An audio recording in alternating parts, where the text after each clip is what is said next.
Now, what do we do on Mahashivratri? It's just not about dance or celebration. It's about sadhana more. So listen to some satsangs if you can. Do some guided meditations if you can. And in that document, you will receive after the satsang. There are some links to certain satsangs on Shiva Shakti. There are links to certain guided meditations. Those of you who've been initiated into Panchakshari Nada Sadhana, that 11:45 p.m. to 12:30 a.m. time is very good to do the guided Panchakshari Nada Sadhana and then sit in mauna, silence.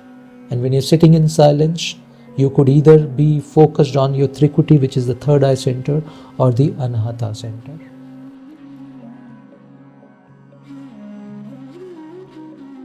So our first question is on this. This has come from two people, Mohitji from Gurugram and Manisha from Bengaluru. Their question is, Gurudev, how can we create a sacred space at home and observe Mahashivratri in a way that supports genuine sadhana and inner stillness? Please guide us. Yeah, and I know there have been a lot of questions around this. So those of you who are not able to come to the ashram, and those of you who would be at home experiencing Mahashivratri, how should we do this? What should we do? So, few key things I'm going to share with you. And I've also asked our team to prepare a document on this to be shared with all of you in the group. See, Shiva is not much about rituals. He's more about your inner bhav, your inner intention. But to purify the inner intention, there are few things if we do, our intention becomes purified. Yeah. So we start from fasting. It is good if we keep fast for the entire 24-hour duration of Mahashivratri. But for some reason, if we are not able to do that, it is all right if we do partial fasting. Or if we are not able to do that, then maybe a light meal. Because this is our Annamaya Kosha. Our system is governed a lot by the food that we consume. So for the Mahashivratri night, if we want to be awake and do our sadhana, throughout the day, we have to make sure that we do not consume any food which interferes with our wakefulness or our intensity of sadhana. So light food is better if we can't do the fasting. So that's number one. Number two, if you're able to go to any ashram, any temple nearby during this 24-hour period and just have darshan of Shivalinga, do abhishekam if you can, or just sit there and meditate for a few minutes, it'll be very good. Because any temple, any ashram around you, these are very sacred spaces. Visiting and meditating there and receiving prasad of Shiva on that day is beautiful. If you can do that, if it's not too much of crowd, etc. Now comes the evening part. It's the night of Shiva. The whole play of energy is in the night time. So you may like to follow the ashram schedule. At the ashram, Mahashivratri, Satsang, Yagya, Dhyana, Kirtan, everything will start at 6 p.m. on 15th of February evening and will go up to 6 a.m. on the 16th of February, which is Monday then. So it's very sacred because Mahashivratri is culminating on a Monday. Yeah, so 12 hours of this from 6 p.m. to 6 a.m. the following morning. If you can be awake for these 12 hours, it will be very beautiful.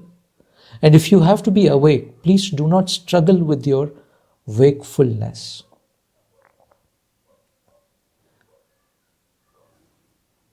Easy is good. Sahajata is the is the rule here. Yeah. So it's good if during the day, if you design your day that the day is little light, not too straining. So that, and if you want to take some rest during the day, that's also good. So that the key hours which starts from 6 p.m. onwards, you're able to be awake as much as possible. If you're able to be awake for the entire night, it's brilliant. Yeah. So that's about being awake. But also remember, this night is just not about being physically awake. It's about wakefulness. It's about your conscious awakening. Yeah. So don't just force yourself to, keep your eyes open and, do whatever to just be awake. Yeah. Don't push yourself. There are few key durations, bindus, points on this night.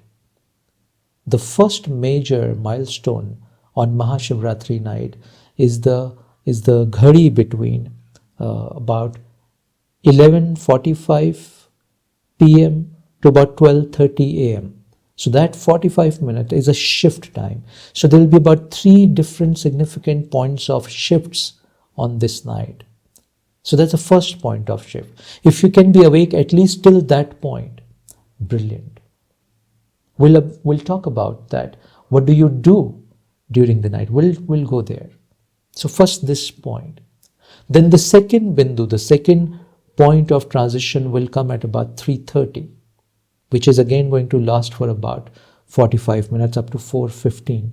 That's the second key point of the shift to the Brahma Muhurta point. Yeah, very powerful. If you can be awake till that point, brilliant. And the next is about 6 a.m. Yeah, the Prata Muhurat. Yeah, the Prata Kala. When you're finally doing puja archana and bowing down and taking ashirvad from Shiva. So these are 3 key points, and out of the 3 key points, the first 2 are very, very important and very powerful. 11:45 p.m. to 12:30 a.m. and 3:30 a.m. to about 4:15 a.m. Yeah, so these are very, very critical shift points. What are shift points? When you will, if you're really meditating and going deep into your sadhana on Mahashivratri night, you will experience a shift of energy, an internal shift within you and also outside at these points. It's very visible shift if you are very perceptive to be able to observe that. Now, what do we do on Mahashivratri? It's just not about dance or celebration. It's about sadhana more. So listen to some satsangs if you can. Do some guided meditations if you can. And in that document, you will receive after the satsang. There are some links to certain satsangs on Shiva Shakti. There are links to certain guided meditations. Those of you who've been initiated into Panchakshari Nada Sadhana, that 11:45 p.m. to 12:30 a.m. time is very good to do the guided Panchakshari Nada Sadhana and then sit in mauna, silence. And when you're sitting in silence, you could either be focused on your Trikuti, which is the third eye center, or the Anahata center. Yeah. Similarly, the second shift, which is 3:30 to 4:15, again you can continue your Panchakshari Nada Sadhana in that period also. Those of you who've not been initiated into Panchakshari Nada Sadhana, you can just on your own chant Panchakshari Nada Mantra prefixed by the Pranava Om, which is Om Namah Shivaya. Chant it for, let's say, about 108 times and then just sit in pure silence. This is the night of dhyana. As much silence as you can maintain, as much dhyana you can do on this night is beautiful. In between, to support your awakening, if you want to listen to some kirtan, some chants of Shiva, please do that. The idea is, as long as we are awake on this night, we embrace or we create the energy of Shiva Tattva around us through any content that we consume. You listening to any podcast, you're listening to any satsangs, make sure it's Shiva Satsang. You're listening to any chant, you're listening to any kirtan, make sure it invokes the remembrance and longing for Shiva in you. So these are some of the things that you can build to support your sadhana for the entire night. At ashram we do yagyas also. But for you at home, because this is the night time sadhana, I do not recommend doing yagyas in the night time at home, right?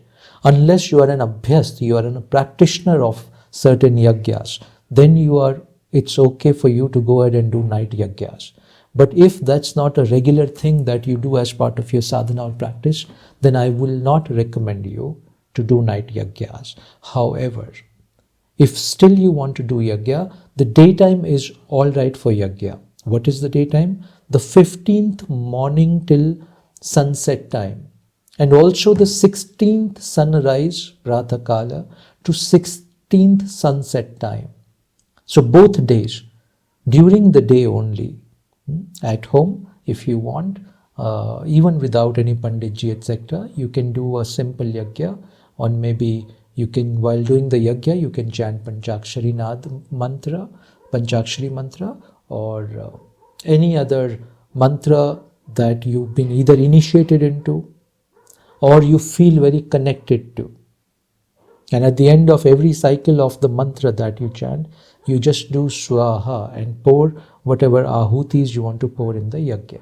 I do not know what kind of yagya some of you may be following, but strictly only from sunrise to sunset on the 15th of Feb and the 16th of Feb, not after sunset. Yeah, after sunset yagyas are either performed in temples or in consecrated spaces. Yeah, do not perform them at home. So, and there'll be some other guidelines that our team will share with you. But please remember three key things. The times I've shared with you, please be mindful of that. This is the night of dhyana and sadhana. Whatever supports your dhyana and sadhana on this night is beautiful. Do not push yourself. Whatever supports your dhyana and sadhana on this night. And number 3, which is also very important, Shiva is not about rituals. He's about your inner bhav, inner intention and purity of your longing. So even if you just put, one bel patra, one leaf, one flower at your home, even if you just offer that to your Shiva, he receives it. You do not need to do very elaborate rituals and anushtanas. Yeah. Your bhav, your inner intention is what matters most in this process. Yeah. With that, hope you have a awakening Mahashivratri sadhana next week. Thank you.